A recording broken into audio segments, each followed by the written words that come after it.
আসসালামু আলাইকুম। তো আপনারা একটা রিলস আপলোড করতে কি কি করা লাগে, কি কি কাম করা লাগবে একটা আপনার রিলস আপলোড করতে গেলে, সে বিষয়ে আজকে ভিডিও নিয়ে আসলাম। অবশ্য সাথে থাকবেন। আর যদি আমার ভিডিওটা ভালো লাগে অবশ্যই একটা শেয়ার করবেন। যদি ফেসবুক থেকে দেখে থাকেন তাহলে অবশ্যই ফলো করবেন। তো আপনি যদি একটা রিলস ভিডিও আপলোড করতে যান, সর্বপ্রথম আপনার কাজ হলো ওই রিলস ভিডিওটা আপনার স্টোরিতে শেয়ার করতে হবে। তো ওই হিস্টোরি দেখে আপনার বহুত মানুষ আপনার রিলে চলে আসবে। ভিডিও আপলোড করার সময় একটা টাইটেল দিতে হবে, ক্যাপশন, রাইট এ ক্যাপশন, একটা ক্যাপশন দিতে হবে। ক্যাপশনটা জানি শর্ট করে দিবেন, কিন্তু শর্টের মধ্যে জানি বহুত গভীরতা থাকে। হ্যাশট্যাগ ইউজ করতে হবে।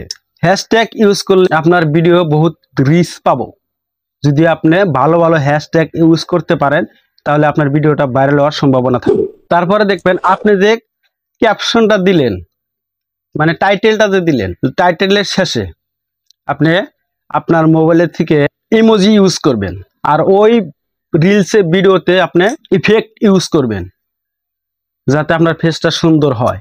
আপনি যে রিলসটা আপলোড করবেন ওই রিলসে অবশ্যই আপনার সাউন্ড থাকতে হবে, কথা থাকতে হবে।